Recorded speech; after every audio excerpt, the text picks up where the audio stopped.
Some goodbyes don't begin with tears, they start with a door quietly closing in the rain. And some people have to lose their whole world to find themselves again in the darkness that remains. This story isn't just about love. It's the journey of an American woman, Aaliyah Gold, through heartbreak and betrayal, until she finds the strength to rise, to face her pain, and to reclaim the sunrise of her own freedom.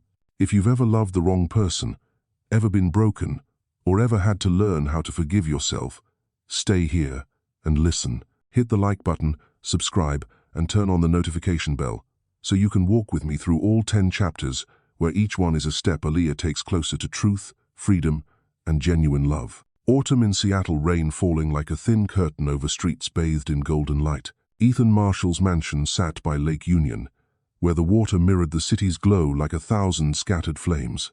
From the outside, the house shimmered elegant, alive with laughter and conversation. A party for 30 guests, businessmen, politicians, investors, people.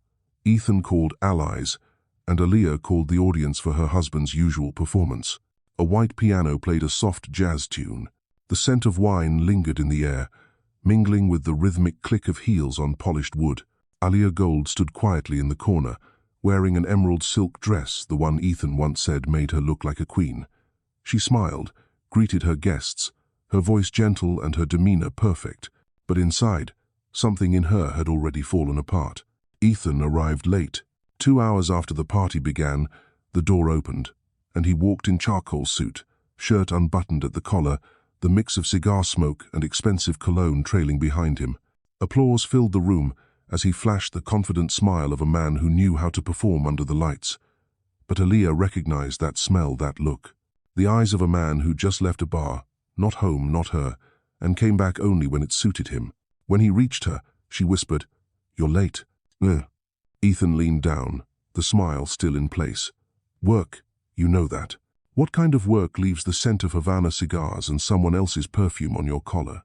Her voice was barely a murmur, but his eyes flickered a spark meeting gasoline.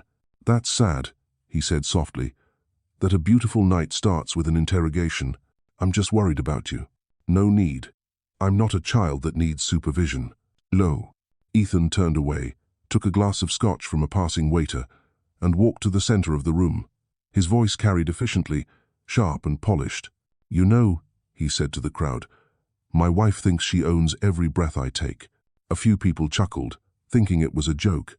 He went on, "She asks where I go, who I meet, why I'm late, like I'm her personal property." The laughter faded. Glasses stopped midair. Aaliyah stood still, light from the chandelier glinting off her face, calm, eerily calm. "Stop acting like you own me," Ethan said, his voice echoing across the room. "You don't get to tell me where I go or who I'm with." A silence so deep it almost hummed. Someone tried to laugh again, but it died in their throat. Aaliyah looked at her husband, the man she'd once trusted enough to sell her family's inheritance to save his company. In that moment, she no longer saw the man who'd once promised to protect her. She saw someone trying to prove his power by humiliating her. She raised her glass, took a small sip, the faint clink of crystal, then she smiled. "You're right," she said softly. "We're not together anymore." No one breathed. The words weren't loud, but they sliced through the room like glass. Ethan froze, smile faltering. "What are you talking about?" Aaliyah set her glass down gently, as if laying down something precious she'd finally decided not to keep. "Exactly what I said." She turned to the guests. "Thank you all for coming. I hope you still enjoy your evening, though it seems the party is over."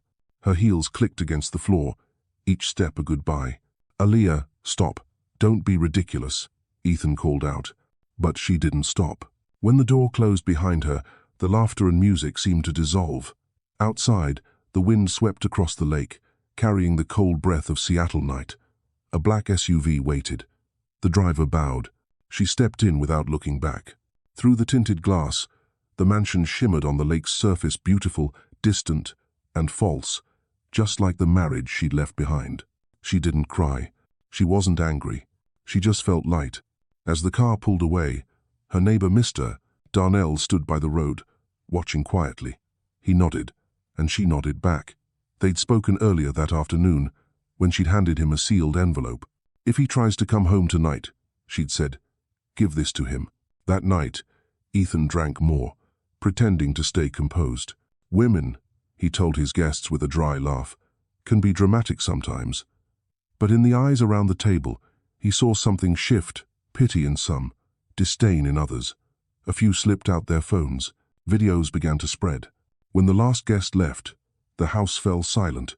Ethan called her name, no answer. The kitchen was spotless, the dining table empty. On the bar sat a single note. There's nothing left to talk about. Rain fell harder. He grabbed his keys, opened the front door, but the lock didn't turn. He tried again. The cold click of metal meant nothing. He rang the bell, shouted, and pounded the door. No one came. The lights were still on, but he stood outside, drenched, realizing something he'd never considered before. That house had never truly belonged to him. Behind him, Darnell's voice came through the rain. "Having trouble, Mr. Marshall?" "The lock's jammed," Ethan muttered. "I'll have someone fix it in the morning." Darnell shook his head. "No need. The lock's fine. It just doesn't belong to you anymore." "What the hell are you talking about?" Darnell held up a yellow envelope. "She told me to give you this." Ethan tore it open, papers spilling under the porch light. Contracts, deeds, ownership titles, all under one name, Aaliyah Gold. He read them over and over as the rain blurred the ink. "Impossible," he whispered. "This house is mine." "No, sir," Darnell said quietly. "It never was." And so, in the cold rain, the man who thought he owned everything stood before a door that would never open for him again. Inside, his life had ended. Outside, hers had just begun. Ethan drove through the wet Seattle streets, city lights blurring behind the windshield. He had nowhere to go. The house wasn't his. The hotel apartment where he'd once met his partners wasn't an option either. He parked in front of Marshall Development, his empire, and sat there, staring at the reflection on the glass. Her words echoed in his mind. "You're right. We're not together anymore." How could she say it so calmly? The phone rang. Gerald, his partner. "Ethan, what the hell happened tonight? The videos are everywhere. You humiliated her in front of everyone. Don't believe everything you see." "Ethan, you need to lay low. The board's nervous." "About what? My marriage?" "About your marriage, your company, your finances." Gerald paused, his voice lower now. "And the fact that our main investor just pulled out." Ethan frowned. "What investor?" "Adana Ventures. The anonymous fund that saved us 7 years ago. They withdrew everything this afternoon." "You know them?" Ethan laughed bitterly. "I am them." Silence. Then Gerald said, "Then you're about to find out you're not." Ethan hung up, gripping the wheel. Rain hammered the car roof. He turned the key, nothing. The battery was dead, just like everything else. Across the city, Aaliyah sat in a small apartment on Queen Anne Hill, looking out over the lake's shimmer. Josephine Carter stood by the window, file in hand. "It's done," she said. "Locks changed, filings submitted. You're legally protected." Aaliyah nodded. "Thank you." Josephine studied her. "You okay?" "Ask me tomorrow." Aaliyah poured a glass of wine and took a sip. What she felt wasn't triumph, it was emptiness. When you spend 7 years trying to save something, cutting it loose leaves nothing but silence. Josephine understood. "Freedom is heavy at first," she said, "but it gets lighter." Aaliyah smiled faintly. "Maybe. Right now it just feels like quiet." "Oh." Outside, the rain still fell, each drop stretching time, washing it clean.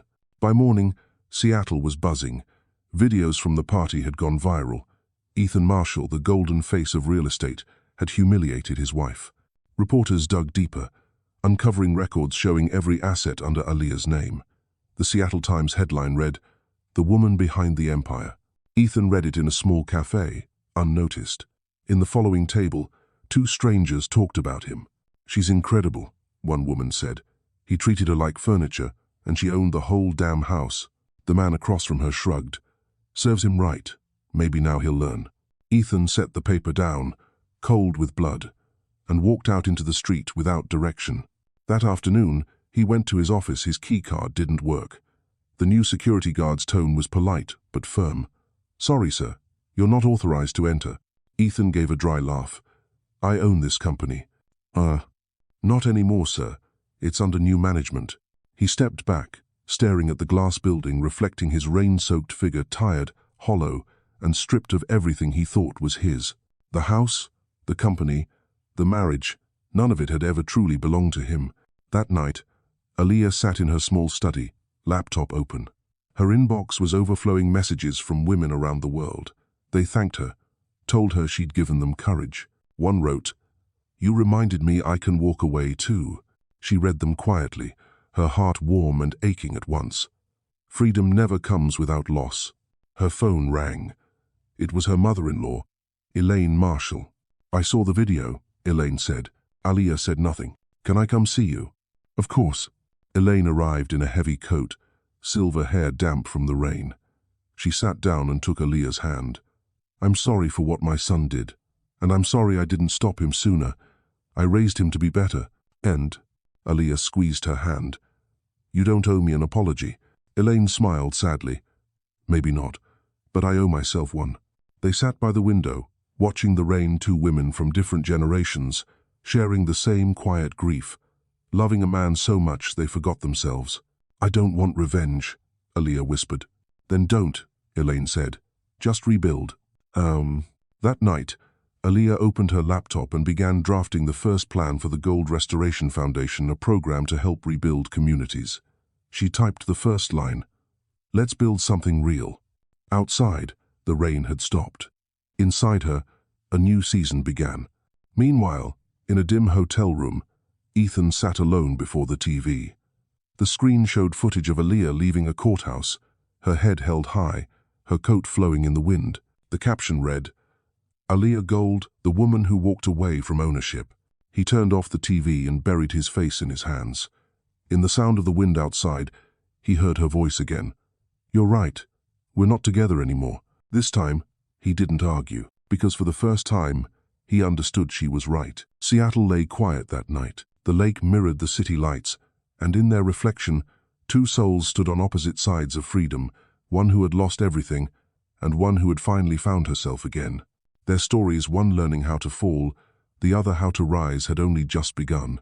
Seattle, 6 months before the night of the final party. Rain fell the way it always did in this city, softly, endlessly, seeping into every breath. In a small downtown cafe, Aaliyah Gold sat by the window, stirring a cup of black coffee. She watched the crowd outside, moving beneath umbrellas of every color, and thought about what she was about to do. Meet a lawyer, not to file for divorce yet, but to learn how to disappear the right way. Josephine Carter arrived on time. Tall, sharp-eyed, wrapped in a long brown coat, she carried the quiet strength of someone who had seen too many complex cases. Sitting across from Aaliyah, she smiled. "Aaliyah Gold, I've heard your name before. I didn't expect to meet you under these circumstances."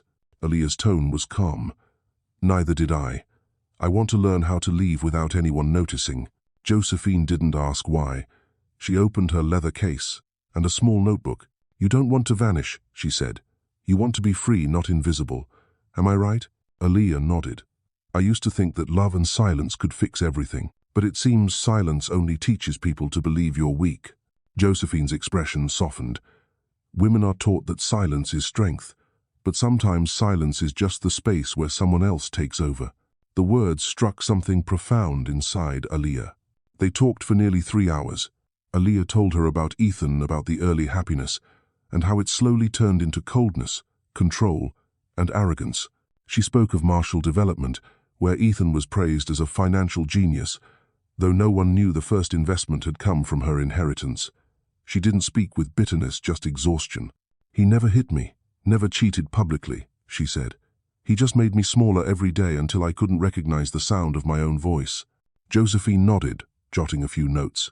"What do you want to do?" "I want to take back what's mine and leave.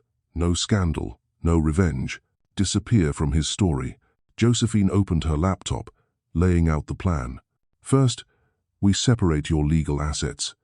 Everything Ethan has under his name, the company, the house, the cars, we trace back to the original capital. If you can prove the seed money came from you, we'll create a new investment fund. I suggest a name no one could link to you." "Adana Ventures," Aaliyah said after a moment. "It's my mother's Arabic name. It means rebirth." Josephine smiled. "Perfect.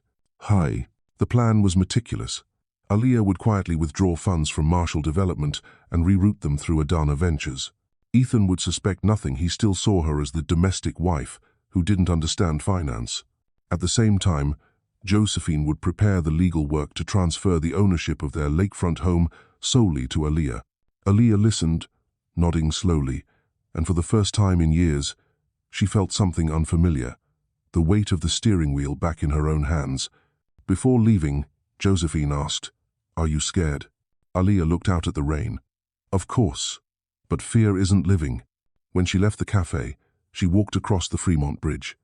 Below her, headlights rippled over the dark water like trembling streaks of gold. The cold wind tangled her hair as she thought of her mother, a woman who had endured an entire lifetime with a controlling man, always saying, "I'm fine."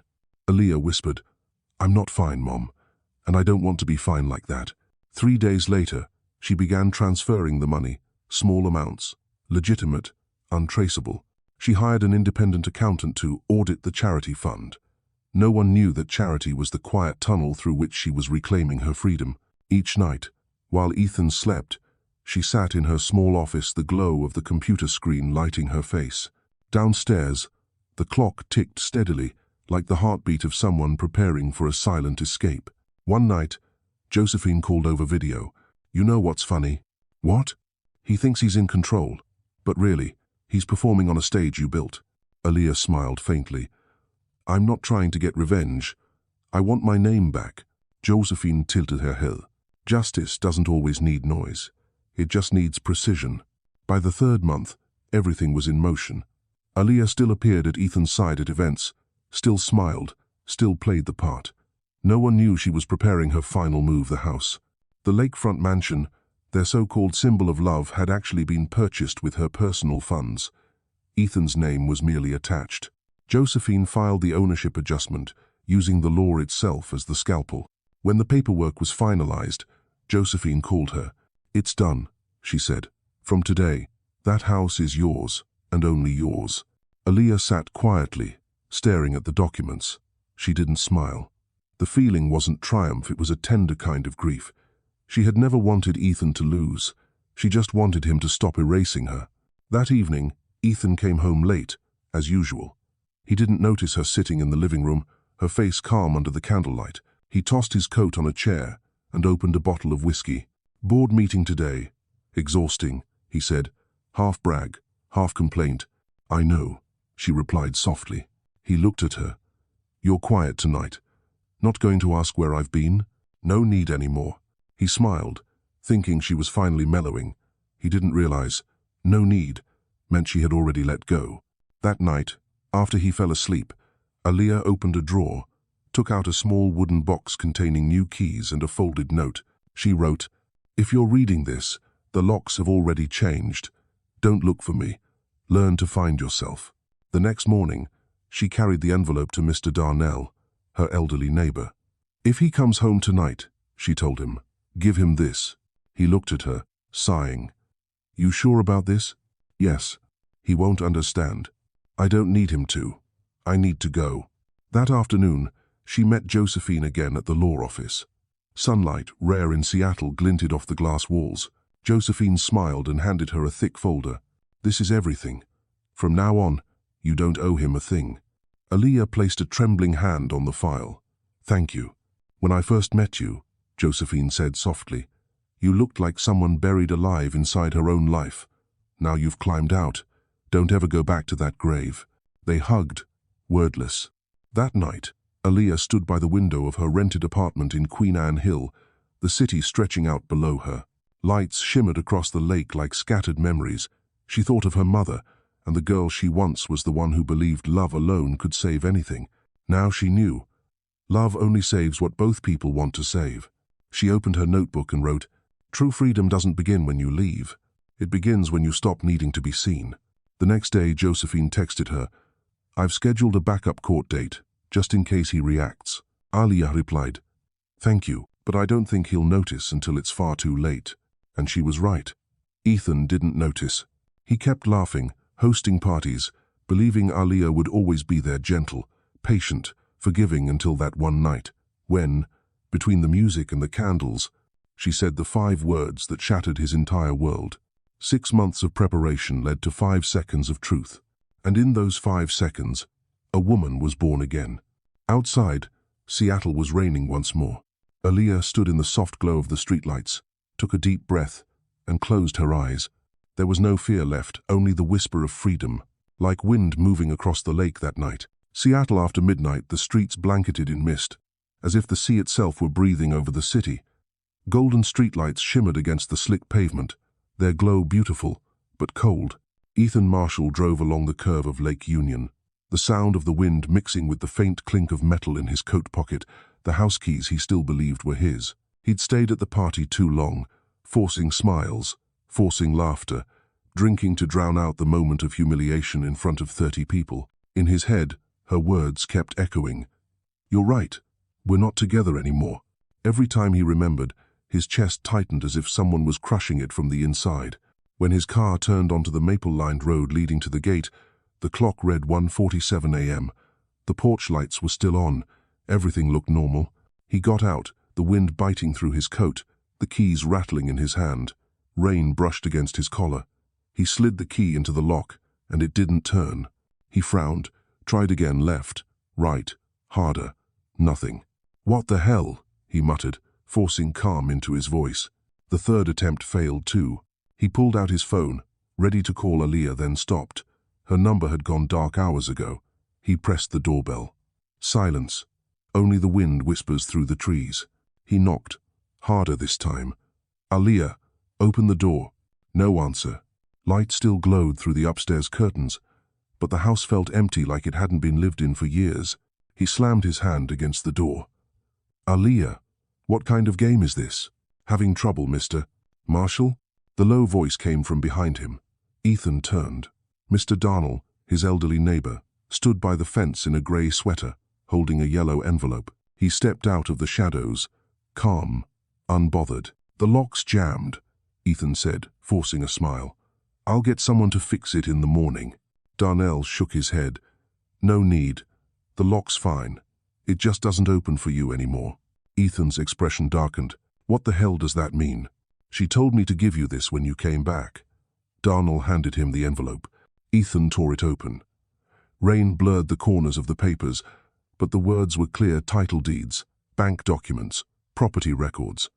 Every single one bore the same name, Aaliyah Gold, not his. He laughed, a harsh, broken sound. "There's a mistake. My company bought this house. I paid for every inch of it." Darnell's voice was steady. "No, you didn't. I was the witness to the purchase. She paid cash from her family's inheritance." Ethan froze. Rain ran down his face, cold as truth. In his mind, there was only wind, the rustle of paper, and one sentence echoing like a verdict. "It never was yours." He swallowed hard, trying to reason with the air. "She couldn't have done this without telling me. I'm her husband. She told me you once said, 'Don't think you own me.' Looks like you're even now." With that, Darnell turned and disappeared into the dark, leaving Ethan alone in front of a locked door. He looked around. Aaliyah's Range Rover was gone. The rose pots she loved were missing from the porch. That was when he understood she hadn't gone somewhere. She had left. Thunder rolled in the distance. Ethan sank onto the front steps, rain soaking through his shirt until it clung to his skin. He held the papers, reading them again and again. Her name repeated over and over, the signature of a truth he could no longer deny. His life, his home, his empire, all built on her foundation. By 2 a.m., the house lights went dark one by one. He stayed there, drenched, not sure what he was waiting for. When a private security vehicle pulled up, headlights sweeping across the yard, an officer stepped out. "Mr. Marshall, Miss Gold asked us to ensure security. You'll need to leave the property."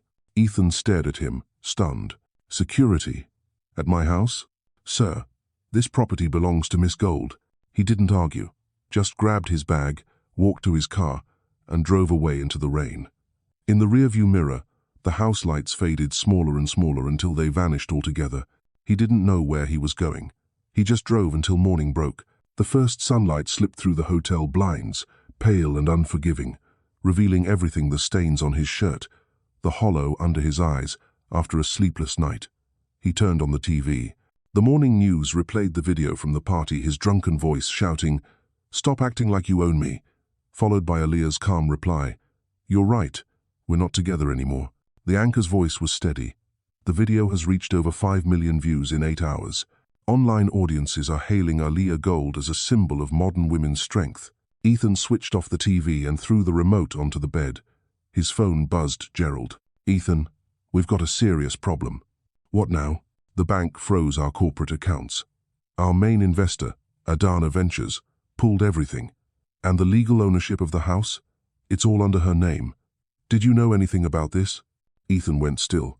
She's been hiding this from me." Gerald exhaled heavily. "According to the records, 7 years. She was the one who bought out the company during the first bankruptcy. To be blunt, this business only exists because of her money." Ethan shot up from the bed. "That's impossible. I wish it were. But the press will have it soon. You need a lawyer." Ethan dropped the phone, his hands shaking. He wasn't afraid of losing, he was scared of realizing he'd never truly owned a thing. By noon, there was a knock on the door. His mother, Elaine, stood there, dark coat, sorrow in her eyes. "You holding up?" she asked softly. Ethan gave a bitter laugh. "I just lost my wife, my house, and soon my company. What do you think?" Elaine stepped inside, setting her purse down on the floor. "Aaliyah came to see me 2 weeks ago. She told me if this day came, I wasn't to interfere. But you need to hear this." She reached into her bag and pulled out a letter. "She left this for you. Now." Ethan unfolded it and began to read. "Ethan, by the time you read this, I imagine it's raining, and you're standing before a door that won't open. I didn't lock you out, you did that yourself, long ago, when you stopped listening, stopped seeing me. This house is mine, not because I wanted to own it, but because you never treated it like a home. I didn't take anything from you. I only reclaimed what was mine and the part of me I lost while trying to love you. Don't look for me. If there's anything to learn from tonight, learn how to be alone. And listen to the silence you've always feared. In that silence, you'll understand why I left. Aaliyah." The handwriting was soft and steady. Ethan folded the letter, his fingers trembling. Elaine's voice broke the quiet. "Son, I know you're angry, but you treated her worse than you realize. I see myself in Aaliyah. I let your father treat me the same way, and I stayed silent. I can't be silent anymore." Ethan turned away. "So you're taking her side?" "No," she said gently. "I'm taking the side of the truth." Silence stretched between them, heavy and suffocating. The sound of traffic outside filled the space between breaths. Finally, Elaine said, "If you want redemption, start by admitting you were wrong. If you still need to prove you're right, you'll stay a boy forever." She left, closing the door behind her. Ethan sat there, alone, staring at the folded letter. He opened his phone and searched for Aaliyah's name. Disconnected. He typed a message. "We can fix this." Message failed to send. Outside, Seattle's rain returned. Ethan stepped onto the balcony, watching the city blur under veils of mist. The rain hit his face, but he didn't move. In his head, her voice whispered again, "You're right. We're not together anymore." This time, he didn't argue. He just nodded, accepting the verdict he'd written himself. Across the city, Aaliyah opened the window of her new apartment. The cold wind rushed in, tossing her hair. Down below, people hurried through the drizzle. She poured tea, opened her notebook, and wrote, "The day he realized he lost me was the day I found myself again." She set down the pen and looked out at the golden reflection of the city lights. There was no satisfaction, only peace. The night of the locked door had ended, and somewhere, quietly, another door to a new life had just opened. Morning in mist-covered Seattle. Every headline carried one name, Ethan Marshall. The media called him the man who lost everything overnight. Business Insider, The Washington Post, Bloomberg all echoed the same line. The founder of Marshall Development was never the real founder.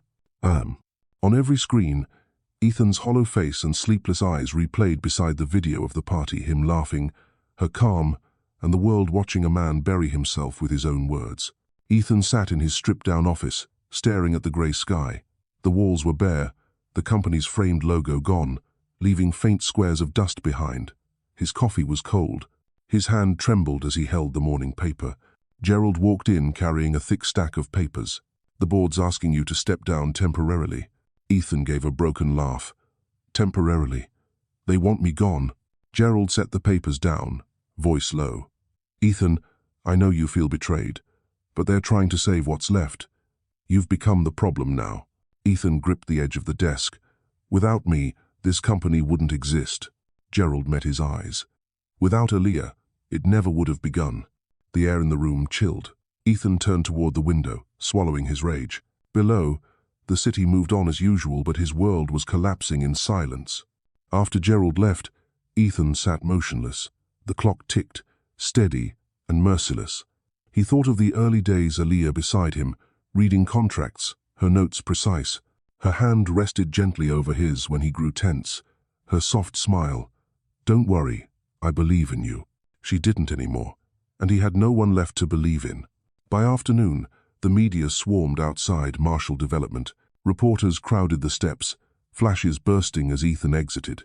"Mr. Marshall, is it true your wife financed all your assets? Do you have a message for Miss Aaliyah Gold?" He gripped his briefcase tighter, saying nothing. Another voice shouted, "People are calling her the woman who destroyed an empire with silence. What do you say to that?" Ethan stopped. For a second, he saw her face in the rain, calm, steady. He drew a breath. No comment. Where? He climbed into his car and drove off, leaving the noise behind. But the questions followed him, echoing in his head long after the voices had faded. That night, he sat in his temporary apartment. The TV glowed, replaying the headlines. Bank records confirm. Aaliyah Gold withdrew all capital from Marshall Development within 24 hours of its collapse. The anchor's tone was even. Sources say Ethan Marshall no longer controls his personal assets. Banks have frozen his accounts, and investors are calling it the biggest downfall of the year. Ethan turned off the screen. The room fell into darkness. A pale strip of streetlight cut across the floor like a wound. He opened his laptop inbox full of anonymous emails. Some mocking, some threatening, some pitying. One message stood out. No name, just a single line. "She didn't destroy you, Ethan. She just stopped saving you." He stared at it for a long time. The handwriting was delicate, blue ink, unsigned. He thought of his mother's words. "If you still need to prove you're right, you'll stay a boy forever." Maybe she was right. Maybe proving was all he ever knew how to do. Across the city, Aaliyah Gold sat in Josephine Carter's small office, white walls, oak desk, the faint scent of coffee. The screen before her displayed her own name across news feeds. Josephine asked, "Are you planning to speak to the press?" Aaliyah shook her head. "No need. My silence is loud enough." "They're twisting the story," Josephine said. "They're calling you manipulative, that you trapped him, ruined him on purpose." Aaliyah smiled softly. "They can believe whatever they want. I didn't do this to be liked." She sipped her tea, voice calm. "I did this to be free. Freedom, the one thing women are still told they have to ask for." Josephine nodded. "The world will understand. Just not yet." "That's okay," Aaliyah said. "I waited 7 years. I can wait a little longer." She stood by the window.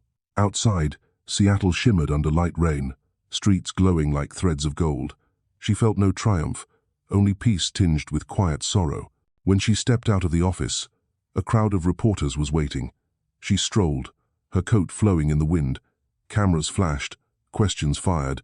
"Miss Gold, did you plan to bring your husband down? Do you have anything to say to Ethan Marshall?" Aaliyah paused, smiled, and said clearly, "I didn't destroy him. I just stopped helping him, Lee." Then she walked away, leaving the crowd speechless. The collapse of Marshall Development unfolded more quickly than anyone had imagined. Within 48 hours, the stock plummeted, contracts were cancelled, and employees panicked. Banks recalled loans. The main office was sealed. Ethan walked the hallway as staff packed their desks.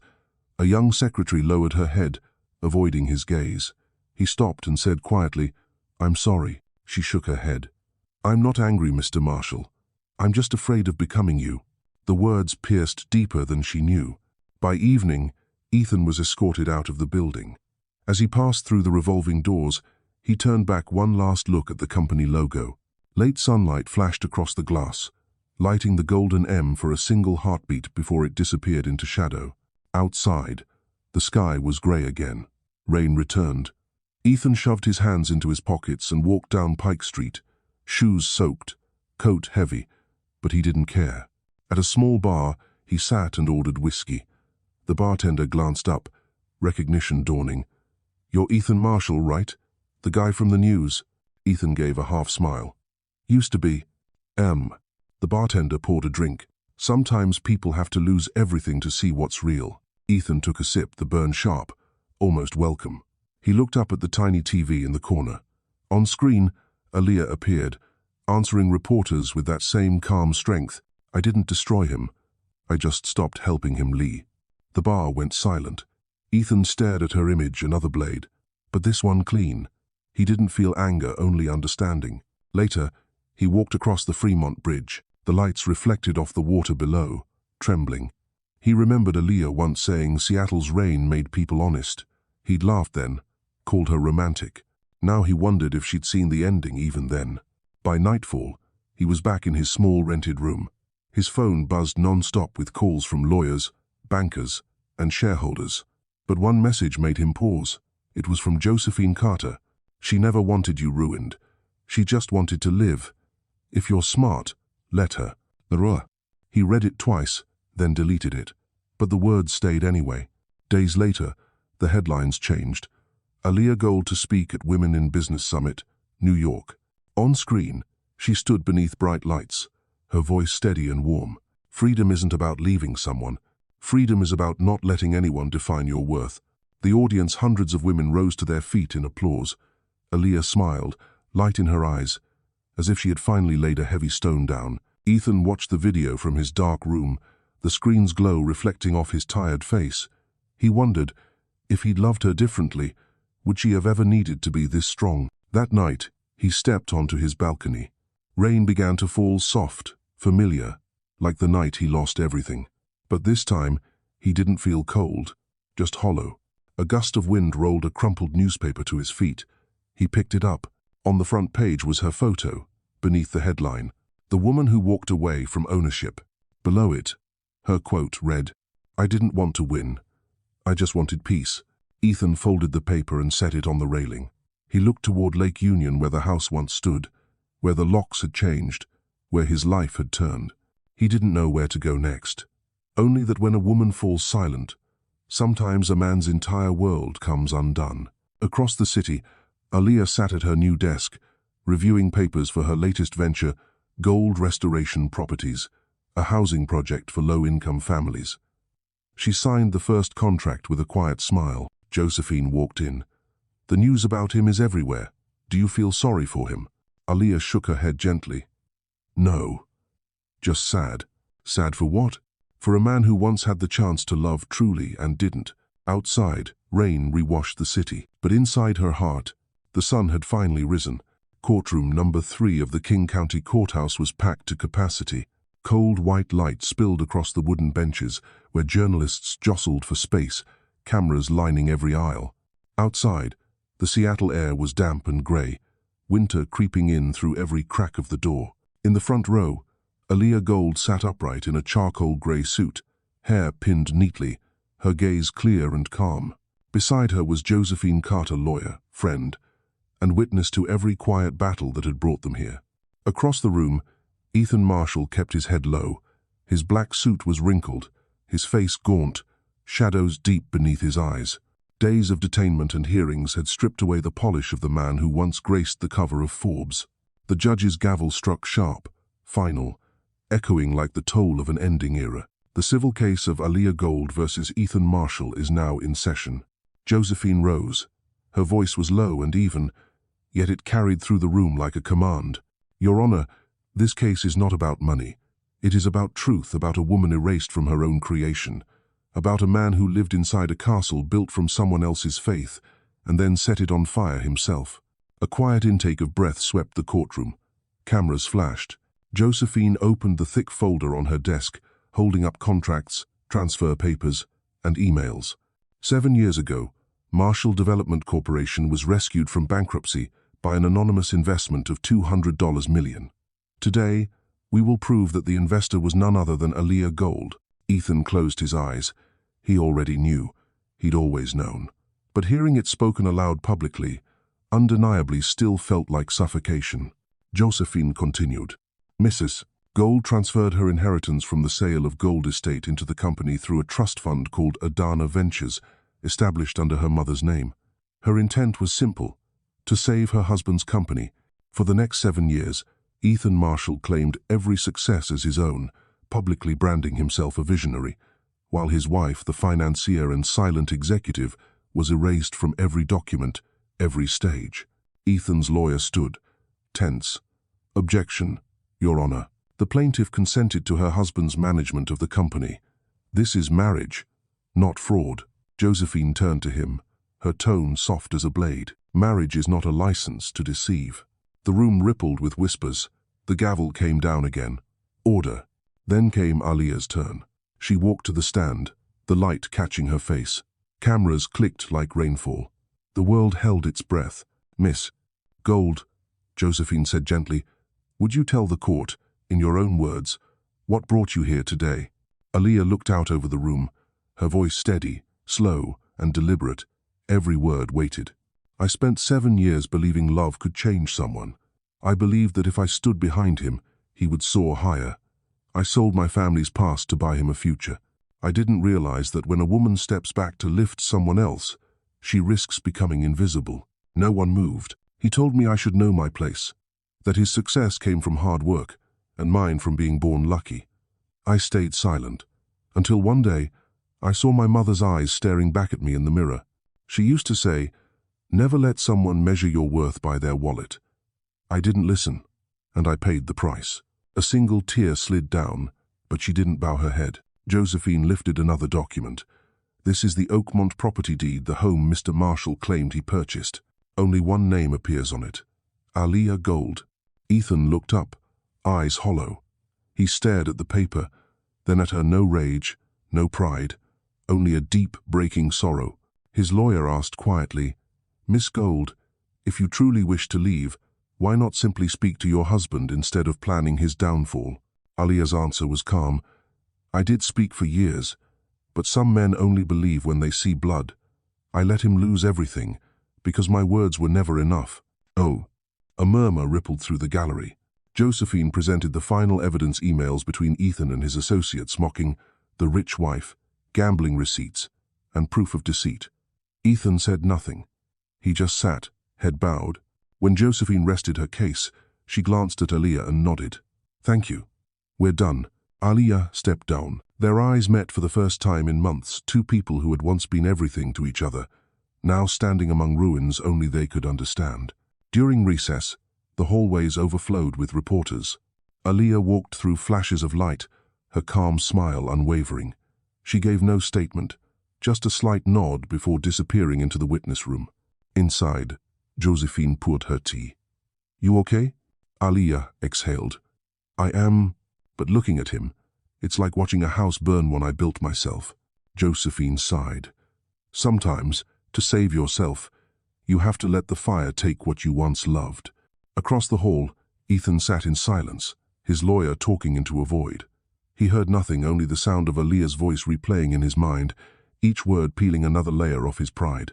He remembered their wedding sunlight spilling through the church windows, her soft smile, his vow, "I will cherish you in all your forms." 7 years later, he hadn't kept even one word. When the court reconvened, Josephine gave her closing statement. "We are not seeking compensation. We seek acknowledgement. We want this court to see that a woman cannot be stripped of her power simply because she loved the wrong man." The judge turned to Ethan. "Mr. Marshall, do you wish to speak before sentencing?" Ethan stood. For the first time that day, his voice was straightforward, not defensive, not angry, just honest. "I don't deny it. She saved the company, and I, in turn, made it my name. I lied, manipulated, and belittled her, all true. But there's one thing, Your Honor, I never stopped loving her. I didn't know how." Silence. He looked at Aaliyah. "If I could go back, I'd choose to listen instead of speak, to build with her, not on top of her. But the past can't be rewritten. She doesn't need my apology. She needs peace. And if justice means she finally has that, then I accept it." The judge nodded solemnly. "This court finds Ethan Marshall guilty of financial fraud within marriage and orders a restitution of $3 million for emotional and reputational damages to Aaliyah Gold. However, The court also notes his cooperation and public admission of guilt. The gavel struck. The sound was sharp yet to Aaliyah. It felt like a breeze, lifting a weight she'd carried too long. She rose. Passing Ethan, he whispered, "Thank you for the most expensive lesson of my life." She replied softly, "I didn't teach you. Life did." Outside, the cameras swarmed. A reporter shouted, "Miss Gold, do you feel victorious?" Aaliyah smiled. "I didn't win. I just reclaimed myself." That single line spread like wildfire. It became a headline, a hashtag Own Your Voice. Thousands of women wrote to thank her for saying what they couldn't. That evening, Aaliyah returned to her old home, now shared only with Elaine, her former mother-in-law. The house was warm, the lamp soft behind the curtains. Elaine met her at the door with a long embrace. "It's over, isn't it?" "Yes," Aaliyah whispered. "It's over. Do you feel lighter?" "Not lighter, just real." They sat by the window, rain tapping gently against the glass like a steady heartbeat. "I thought justice was the goal," Aaliyah said quietly. "But I see now the goal is living without needing to prove anything anymore." Elaine squeezed her hand. "That's freedom." Aaliyah nodded, smiling faintly. "Then I'll start again, not as someone who lost, but as someone who finally found herself." Outside, the city lights shimmered against the wall where Aaliyah had hung a framed photo of her mother. Beneath it, the words she'd written on the day she filed the lawsuit. "Strength isn't born from victory, it's born the moment you stand up after being erased." And that night, for the first time in years, Aaliyah slept deeply. No dreams, no ghosts, only peace, the kind that comes when you've finally spoken your truth. March in Seattle, the city wrapped in a veil of soft mist, like a white shawl laid across its shoulders. Aaliyah woke early. She sat by her bedroom window, hands cupping a mug of ginger tea, listening to birdsong tangled in the scent of damp cedar. The first light of day slipped through the curtains, brushing gently against her mother's framed photo in the corner. On her desk lay a neat stack of folders, the latest plans for gold restoration properties, her project turning abandoned buildings into affordable homes for working families. She picked up a pen, jotted down a few notes, then paused, studying her own hands. The same hands as before, only now they carried small scars. Scars from working without rest. Scars from holding on to things once lost. Scars of someone who had walked through fire and no longer feared the burn. Josephine dropped by that morning with a box of waffles and the day's newspaper.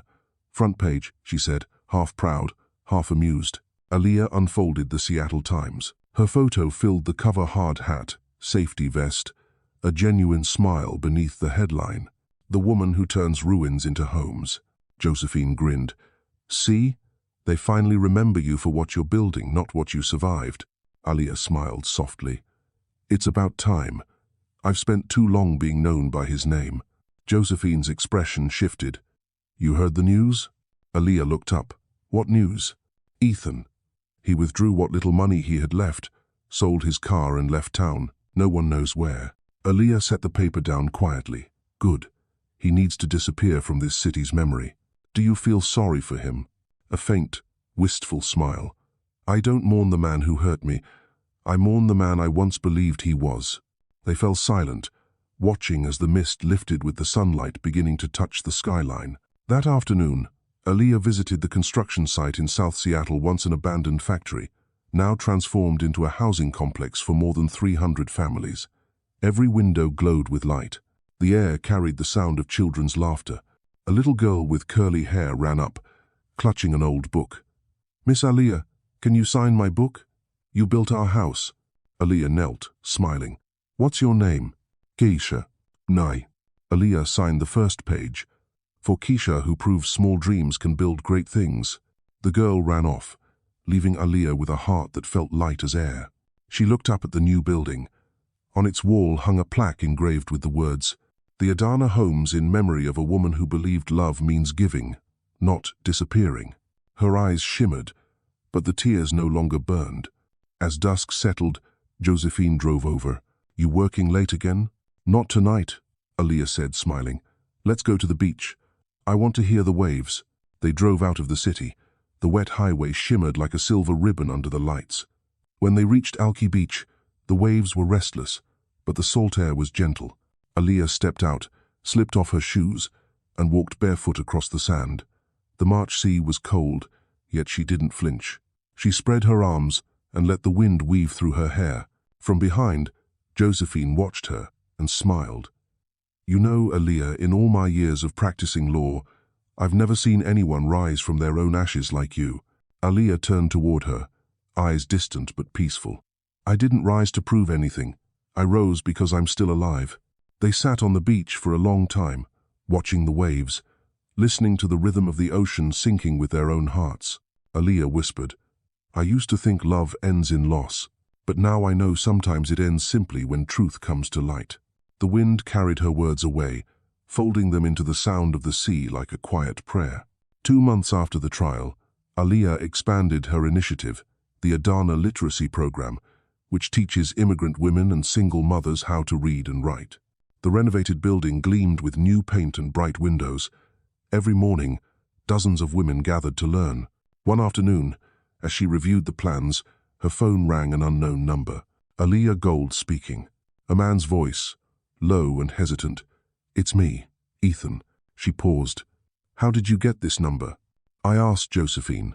I know you don't want to hear from me. I need 5 minutes. For what? To say I'm trying to start over in Portland. I'm working at a woodshop. For the first time, I know what honest exhaustion feels like. I just wanted to say thank you. Aaliyah leaned back in her chair. Thank me for what? For letting me fall. If you hadn't cut me off, I would have never known who I am without power or without you. I'm not asking for forgiveness. I just wanted you to know. I finally understand. In the distance, she could hear saws and hammers, the sound of labor, not luxury. She spoke slowly. I hope you truly change. But Ethan, you don't owe me gratitude. Just live well, that's enough. Are you happy? I'm at peace, more than ever. Oh. Silence stretched between them, soft and full. Then he said quietly, Congratulations, Aaliyah. Thank you for teaching me the lesson I'll carry for life. When the call ended, Aaliyah looked out the window.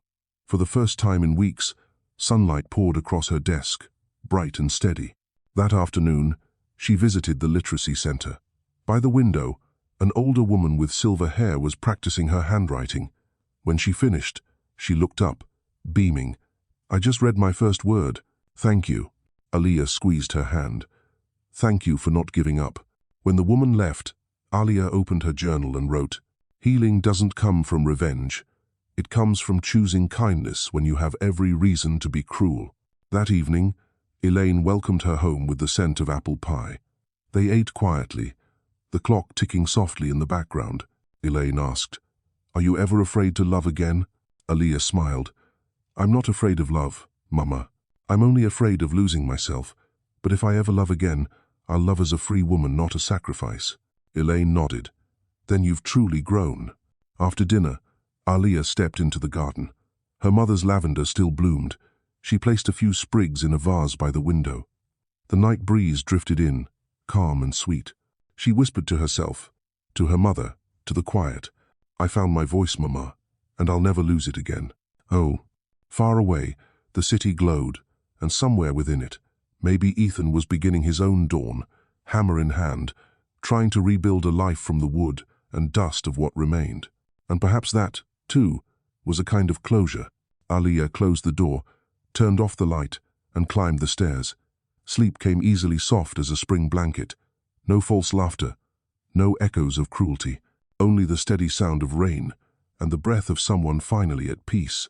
She dreamed of standing in a new house, sunlight streaming through the windows, children running past, their laughter filling the air, and from somewhere beyond the light, her mother's voice whispered, See, my love, dawn always follows the longest night if you're brave enough to open your eyes. Aaliyah smiled in her dream, and for the first time in forever, that smile held no trace of pain, only morning, only peace. Seattle was shifting seasons again. The air still carried a bite of cold, but the rain had eased, and the first cherry blossoms had begun to bloom. Aaliyah Gold had settled into her new rhythm, a life of quiet, deliberate peace. In the mornings, she met with her young engineering team at Gold Restoration to discuss their newest project, rebuilding housing for veterans. In the afternoons, she taught financial literacy to immigrant women. Evenings were her sanctuary, reading, tending to her plants, journaling by lamplight. The emptiness was gone.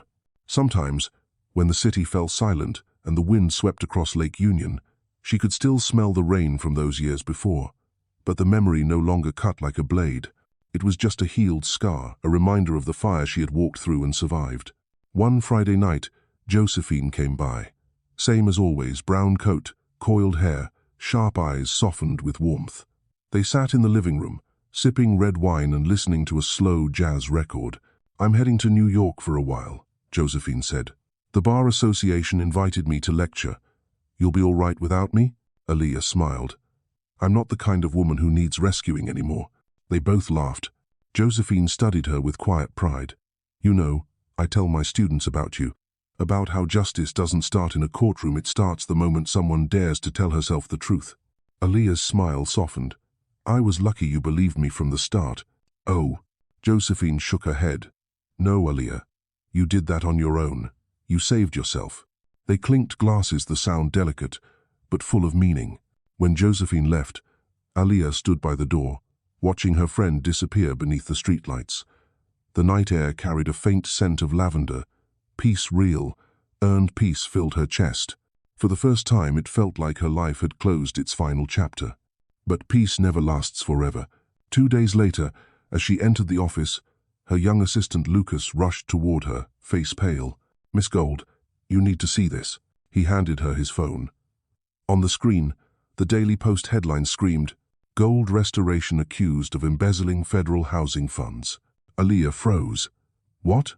"They're claiming we misused veterans' housing grants," Lucas said quickly. "They say they have insider documents forged, I think. It's everywhere." She read the article. Malicious, deliberate. Her name was prominently displayed, her photo cropped from an awards ceremony. Below, the comments were already vicious. "Another fake do. Gooder exposed. Guess karma found her, the woman who destroyed her husband." For a moment, the world tilted, the old nausea of being misunderstood, dragged into lies not her own. But she caught her breath. "Call our legal team," she said firmly. "Get Josephine. She's still in the airlands tomorrow night. Then start archiving everything. Every file, every receipt. Nobody deletes a thing." The office went silent, but tense. Only the hum of computers filled the space. By afternoon, the press had arrived. Cameras crowded the lobby. "Miss Gold, did you personally take government money? Do you have a response to these allegations?" Standing in the flashing lights, Aaliyah raised her chin. Her voice was calm, measured. "I did not commit fraud, and I will prove it. But I want to remind everyone, truth doesn't belong to whoever shouts the loudest." Her words hung in the air, low, steady, unshakable. Then the flashes resumed. That night, she returned home. Rain was falling again, heavy, relentless, as if the city itself were testing her resolve. She sat by the window, watching raindrops chase each other down the glass. On the table before her lay stacks of documents, contracts, receipts, reports. She didn't turn on the lights.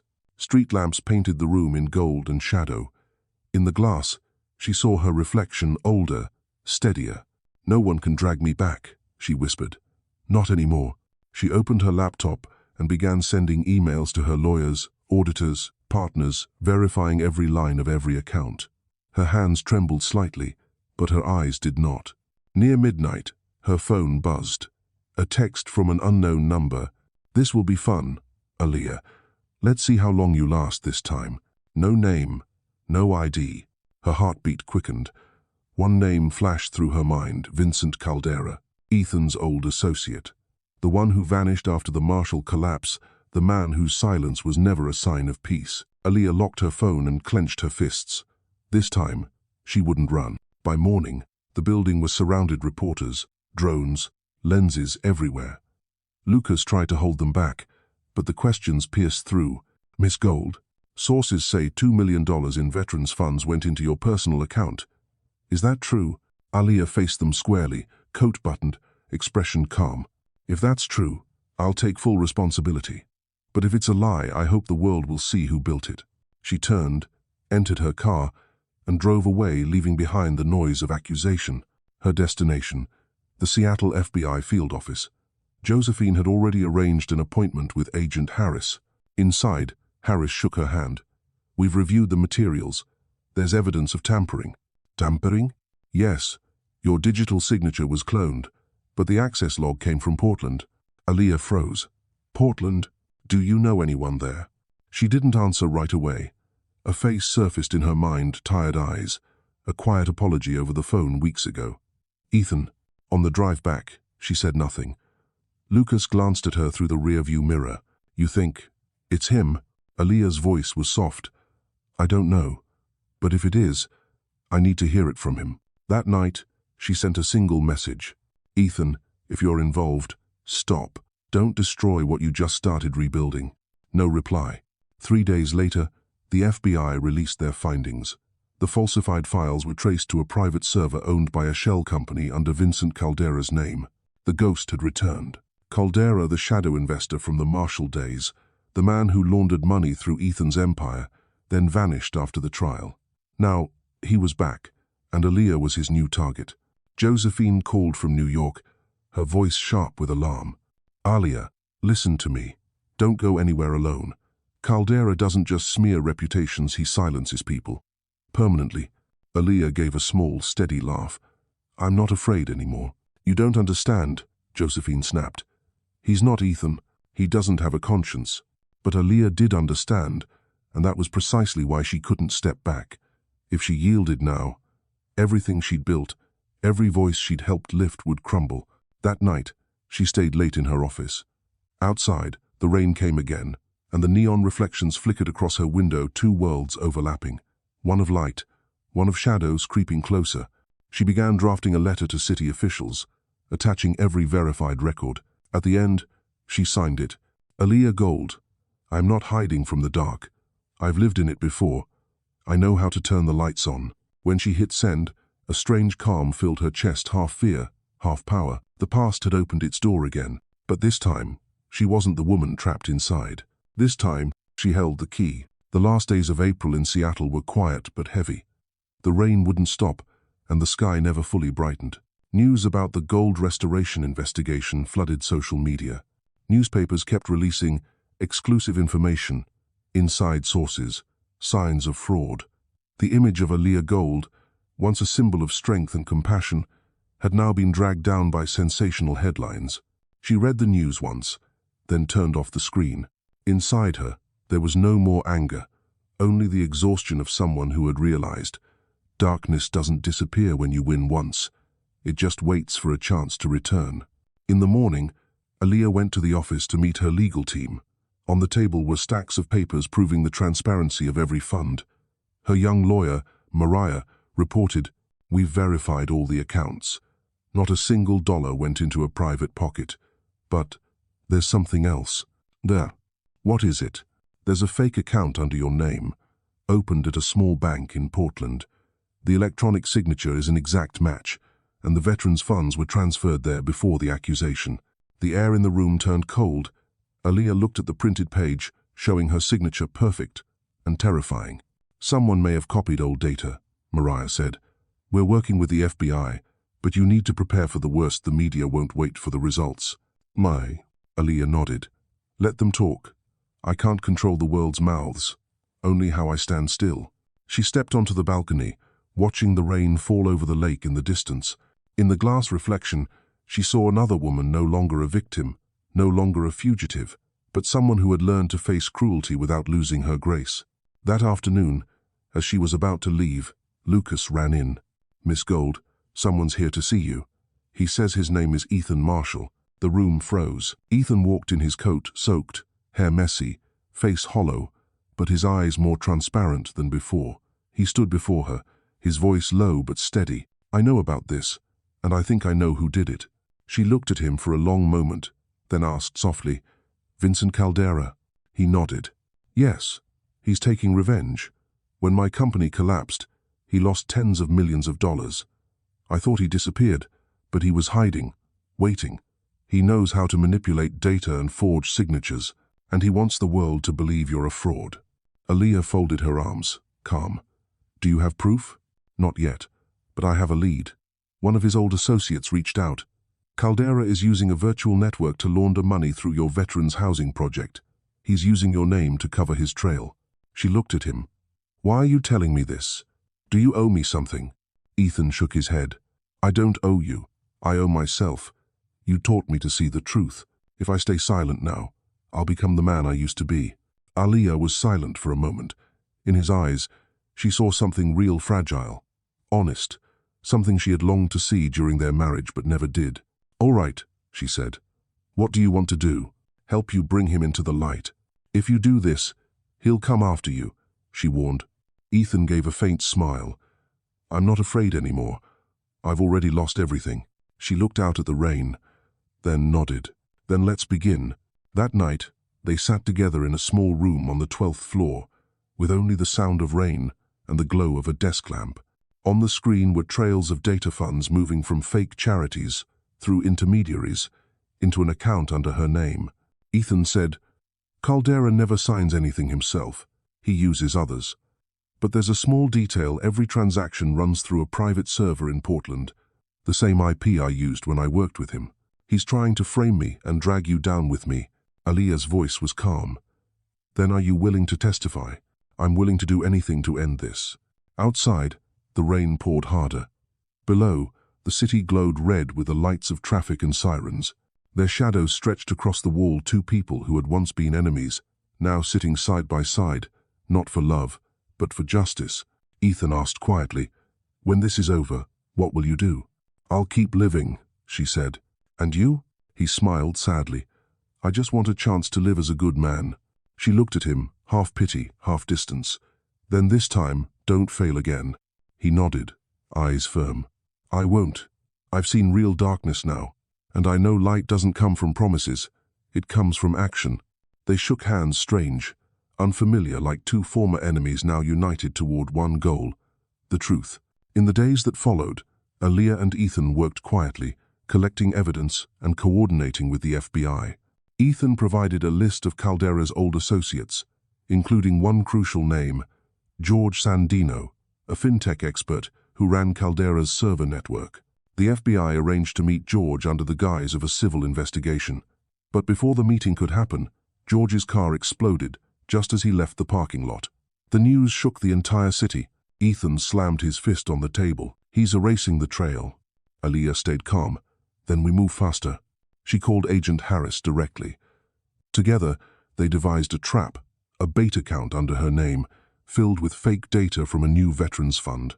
If Caldera tried to access it, they'd trace his real location. For 3 nights, Aaliyah barely slept. She sat in her office, eyes fixed on the monitor, fingers tapping commands. The pale glow lit her face, while outside, the Seattle rain never stopped. Ethan sometimes brought her coffee. He didn't say much. Sometimes he just watched her reflection on the wall, stronger than ever, yet further away from him than she had ever been. On the 4th night, the screen blinked a signal detected. Lucas shouted, "We've got it. IP shows Mexico City, but the source traces back to Portland." Aaliyah immediately sent the data to the FBI. An hour later, Agent Harris called, voice urgent. "We found the server. Caldera's in Portland. We're preparing to move." Ethan clenched his fist. Finally. But before they could breathe, Aaliyah's phone rang. Unknown number. She hesitated, then answered. A hoarse, low, dangerous voice filled her ear. "You're clever, Aaliyah, but you forgot I built this game. And in my game, the winner is the most ruthless one." Her heart tightened. "Vincent Caldera," he chuckled softly. "I admire you, truly. You survived destroying Marshall, and now you want to be Seattle's saint. But don't forget, light always attracts flies. And I happen to love flies." Her voice sharpened. "What do you want?" "I want you gone. You ruined my business. Let me fix it. Don't worry, I'll make sure they believe you took your own life out of guilt." Each word was colder than the rain. The call ended. Ethan saw her pale face. "It's him?" "Yes. We need to leave." "No," Aaliyah said firmly. "I won't run. I've run enough." She immediately called Harris to report the threat. Security was set up around her home and office. But inside, she knew Caldera didn't make empty threats. 3 nights later, at 2 a.m., a fire broke out at one of Gold Restoration's storage sites. No one was hurt, but all backup servers were destroyed. On the wall, scrawled in red paint, "You can't hide the dark." Ethan stared at the words, fury burning in his eyes. "He's daring us. Aaliyah answered. Then we'll show him darkness can be afraid too. No. She stood amid the ashes, watching the last smoke fade into the rain. The air was cold, but inside her, a different fire burned quiet, deep, unwavering. The next morning, she put on a black suit and walked into the FBI headquarters. I'm ready to be the bait. Harris shook his head. It's too dangerous. I'm his target. If you don't use me, you'll never catch him. Ethan stepped forward. If she goes in, I go too. Harris looked between them, then nodded. Fine, but from now on, every move is by my order. And remember one mistake, and he'll strike for real. Aaliyah nodded. I understand. But this time, I'm not playing to win. I'm playing to end it. Outside, the rain hadn't stopped. The city glowed in blurred gold through the storm. And inside Aaliyah, she knew the real battle had finally begun. Portland, Oregon, a city forever damp, wrapped in mist, carrying the faint scent of burnt coffee in the air. A place Aaliyah Gold never thought she'd return to, but fate has a strange way of forcing people to face what they fear most. She sat in the back of a black SUV, windows tinted, looking out toward the vast container yard by the Willamette River. This was the location the FBI had traced as Vincent Caldera's central server hub, hidden behind a fake shipping company. Tonight, the game would end. Next to her sat Ethan, black coat, quiet eyes. Between them was a silence vast enough to breathe, but not enough to bridge. In the front seat, Agent Harris held a radio. The tracker is in your bag, Miss Gold. Once you're inside, talk to him as planned. We'll follow every step. If something goes wrong, say the code phrase, "It's raining." We'll move in immediately. Aaliyah nodded. Understood. Ethan murmured, "If anything feels wrong, don't wait. Run." She smiled faintly. "Did you forget? I survived when you were the one who destroyed me. I know how to save myself now." He lowered his head, voice rough. "I know, and I'm proud of that." At 10 o'clock sharp, Aaliyah opened the door. The cold wind whipped her face, carrying the metallic tang of rust and river air. Each step on the steel floor echoed sharply. In the dim sodium light, her silhouette gleamed like the outline of a quiet warrior. The warehouse door creaked open. A man was waiting. Vincent Caldera, still that unnervingly elegant figure. Grey suit, slicked, back silver hair, a smile that never reached his eyes. "You came," he said. "I like punctual women. They're rare." Aaliyah's voice was steady. "You called me here to follow up on your threats." "Threats?" he laughed. No, just lessons. In this country, people don't need to be right, they need to be heard. You once won because of that. Now it's your turn to taste it. You forged files, destroyed my name. That's your lesson? No, Miss Gold. He stepped closer, breath reeking of smoke and mint. The real lesson is this. In the game of power, the one with a heart always loses. Aaliyah met his gaze, dark and calm. "I'm not playing your game. I came to the end of it." He threw his head back and laughed, the sound echoing through the warehouse. "End me? I was born in darkness, long before you existed. You're just a candle. I'm the night." Aaliyah smiled faintly. "The problem is, every night, you still have to face the dawn, Vincent." She reached into her bag, pretending to pull out documents. In that split second, a soft click sounded the tracker activating. Outside, Harris gave the signal. But Vincent wasn't stupid. His eyes narrowed, catching the slight twitch of her hand. The warmth vanished from his face. "Oh, you think I wouldn't be ready?" From the shadows, two large men stepped out with guns drawn. One yanked the bag from her shoulder, tossed it to the ground, and stomped on the tracker. In the SUV, Harris cursed. "Damn it, signal's dead." Aaliyah stayed still, her heart racing, but her gaze never wavering. "You'll kill me, here, in a city full of security cameras." Vincent smirked. "Cameras? Mine. Believe me, by sunrise, they'll all say the same thing: you took your own life out of guilt. The saint of Seattle, exposed as just another liar." Her voice dropped.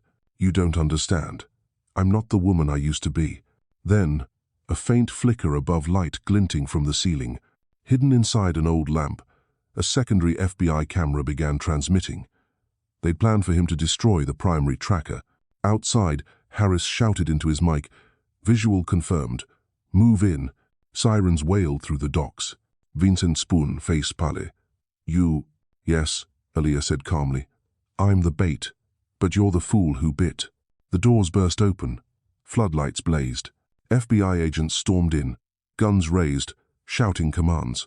Within seconds, both guards were down. Vincent turned and bolted toward the back, but Ethan was already there, blocking the exit. Nowhere left to run, Vincent.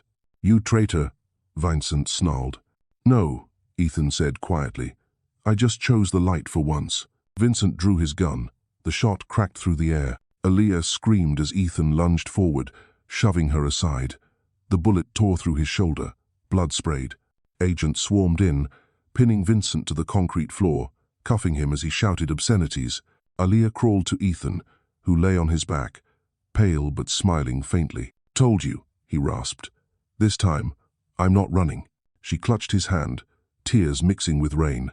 Idiot. Why did you save me? Because if I let you die, everything I've tried to redeem would die too. Helicopters roared overhead. Vincent was dragged out, screaming into the storm. Rain poured harder, washing away blood and dirt. Aaliyah held Ethan close, her face soaked, her tears indistinguishable from the rain. 1 week later, St. Mary's Hospital, Seattle. Clear sky, soft clouds drifting like the start of spring. Aaliyah sat by Ethan's bedside. He slept soundly, shoulder wrapped in white gauze, heartbeat steady on the monitor. The headlines were everywhere. Vincent Caldera arrested, interstate money laundering network collapses. Aaliyah Gold's name was cleared. The story rewritten. The woman who dared to face the dark once more. But she barely cared. Reputation can change overnight. Trust takes a lifetime. She looked at Ethan, the man who had once destroyed her world, now the man who'd saved her from another kind of darkness. Life had a cruel, poetic way of teaching lessons. When he woke, his eyes wandered until they found hers. I'm still alive? She smiled softly. Seems like it. Caldera? Caught. And this time, no one's saving him. He exhaled. Good. They sat in silence for a while before she spoke again. Ethan, I don't know what to say. Thank you feels too small, and forgiveness. I'm not there yet. He turned his head toward her, voice low. I'm not asking for forgiveness. I just needed to know I did one thing right. She nodded. You did. Sunlight filtered through the blinds, painting long streaks across their faces. When you're better, Aaliyah said softly, I want you to leave Seattle. Start over, but not in my shadow. Ethan's eyes held hers, quiet, unresentful. I know. You don't have to tell me. A month later, Vincent Caldera stood in court, cuffed, head bowed, surrounded by cameras. Aaliyah, in a white suit, took the witness stand, her voice calm and steady as she recounted everything. When it ended, the prosecutor told her, without your courage, Caldera would still be a ghost in the dark. Or, she replied, I'm not braver than anyone. I just knew if you don't face the dark, it always wins. The verdict came down. 40 years in federal prison. That evening, Aaliyah walked alone along the river. The water shimmered with sunlight, gentle ripples gliding toward the sea. Ethan had left the city that morning. He'd left her a letter, written by hand. Thank you for giving me the chance to do what's right. I may never deserve you, but I'll spend the rest of my life deserving the man I've become. If anyone asks what I learned from Aaliyah Gold, I'll say, she taught me that light doesn't save you, it just shows you who you really are. Ethan. Aaliyah read it in silence. A soft breeze swept by, carrying a few early cherry blossoms. She smiled faintly. Goodbye, Ethan. This time, you're truly free. She looked toward the horizon, where Portland lay hidden in distant fog. The darkness had finally lifted, not because she won, but because she no longer feared it. That evening, Aaliyah returned home. Eleanor waited in the kitchen, the scent of mint tea drifting through the air. It's over. Yes, Aaliyah said softly. I'm tired, but at peace. Eleanor smiled, taking her hand. Sometimes peace is the greatest victory. Aaliyah looked out the window. The city lights shimmered across the lake. I think you and Grandma would be proud, she whispered. Not because I'm strong, but because I dared to be weak, to be afraid, and still stood up. Eleanor nodded gently. That's the truest strength, my dear. That night, Aaliyah opened her laptop to write her report for the city council. On the first page, she typed, Veterans Housing Renewal Project. Restart. Light after the long night. She paused, smiled softly, not from joy, but from relief. Life, after all, is a series of falling and rising, and this time, she had truly risen. Before turning off the light, she stepped onto the balcony and looked up. The clouds had parted. The moon hung full and bright, a silent reminder that even the deepest night must eventually bow to the light. Seattle is no longer plagued by heavy rain. That spring came early, warm, bright, and gentle. Cherry blossoms bloomed around Lake Union, pale, pink, and soft, like the last beautiful memories left after a storm. Aaliyah Gold stood on the balcony of the 18th floor of Adana Tower, her company's newest project, inaugurated that very morning. Below, people were taking photos and laughing as the first veteran families moved into their new homes. She looked down and saw a little boy holding a cardboard sign. "Thank you, Miss Gold." She smiled softly. "No, thank you, for believing." Behind her, the door opened. Josephine stepped in, her hair grayer now, but her smile still sharp and knowing. "You make me proud, Aaliyah." She turned and embraced her. "If it weren't for you, I might still be lost in all those rumors." Josephine chuckled. "No, dear. I only showed you the way. You were the one brave enough to walk it." They sat together, watching the city below. After a while, Josephine said quietly, "When the Caldera case ended, I thought that was it. But you know the truth?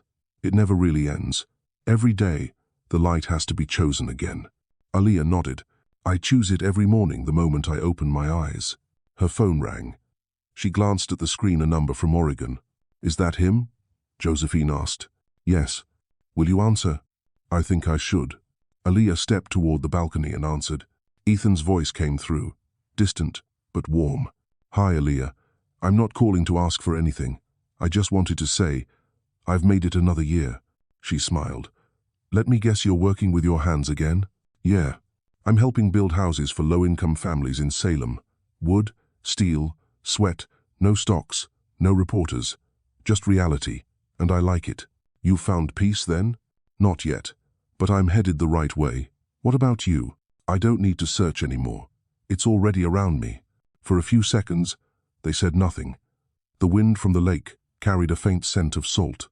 Ethan spoke softly. "I know I'll never deserve you, but there's one thing I hope that someday, if we meet again, I can smile and say, I once loved you clumsily, but with all the honesty I had." Aaliyah closed her eyes, her voice calm as a breeze. "I know, and I believe you." The call ended. She stood still for a moment, gazing into the distance. No more pain, no more anger, only gratitude for everything that had been, and for the man who once broke her so she could learn how to heal. That afternoon, the inauguration began. Golden lights shimmered across the lake, reflecting ribbons and flags in the breeze. The mayor gave his speech, then handed the microphone to Aaliyah. She stepped up, facing the crowd of hundreds. Her voice was steady, warm. "A year ago, I stood in a different place, surrounded by rumors, darkness, and fear. Today, I stand among people and faith. I don't share this for pity. I share it to remind us sometimes we must lose everything to learn how to hold ourselves again." And she paused, eyes sweeping over the smiling faces below. "I used to think freedom meant leaving. Now I know freedom means staying true to your own heart, free from hate or fear. And remember, dawn doesn't come from miracles. It comes when we're brave enough to open our eyes." Applause thundered through the air. Aaliyah smiled and lifted her face to the sky for the first time. Seattle was obvious. Late that night, the crowd was gone, the city bathed in the soft glow of streetlights. Aaliyah stood by the lake, a thin coat over her shoulders, watching the water mirror the stars. She thought of everything: the rainy nights, the locked doors, the courtroom, the fire, the blood, the helicopter lights, and finally, the first morning she breathed freely, truly alive. It all replayed like a slow film, but this time, she wasn't the character being written by someone else. She was the writer. Footsteps echoed softly behind her. Eleanor, her former mother-in-law, now a dear friend, came to stand beside her. "You're still awake?" Aaliyah smiled. "I want to watch the sunrise. You think it'll be different this time?" "No, but sometimes the most ordinary things feel sacred once you've learned to cherish them." They sat together on a wooden bench, silent. After a while, Aaliyah asked, "Do you regret anything, Mother, about Ethan?" Eleanor shook her head. "No, he's my son with all his mistakes. But because of you, he learned something I never could teach him: how to apologize and how to begin again." Aaliyah smiled softly. "And because of him, I learned how to stand." They turned toward the lake. The sky began to change purple, melting into blue, then spreading into soft gold. The dawn was coming. Aaliyah whispered, "I used to think dawn was light. Now I know it's forgiveness." Eleanor smiled, squeezing her hand. "You've come a long way, Aaliyah." "Yes," she nodded, "and I don't want to forget. Because memory isn't a chain, it's proof that we truly lived." The sun rose above the lake. The first light touched her face. She drew in a deep breath, her chest full of warmth. No more heaviness, no more fear of the dark. Only one quiet truth in her heart: "I'm home." She turned, looking at Adana Tower behind her, the symbol of everything she had lost and found again. Walking inside, she passed the long hallway where a black and white photograph of her mother hung. Beneath it, she placed a small card. "I've kept the light, Mom, not for anyone else, but for myself." Then she locked the door and stepped onto the street. Birdsong filled the air. The scent of early coffee drifted from nearby cafes. Workers laughed. A child ran past with a backpack, and sunlight spilled into every corner of the city. Aaliyah crossed the street, blending into the crowd.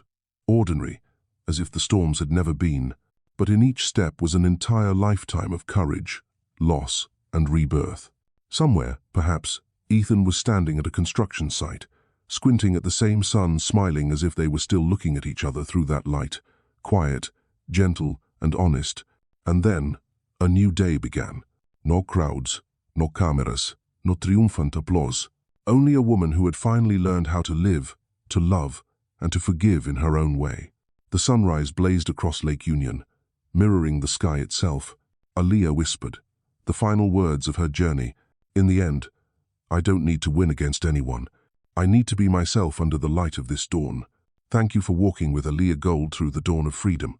10 chapters, 10 steps in the life of a woman who dared to walk through darkness to rediscover the light within her. If this story touched even a small corner of your heart, please leave a comment and share with me how it made you feel. Don't forget to like, subscribe, and share so more people can listen and heal together. See you in the following story, where once again, we'll walk through love, loss, and rebirth.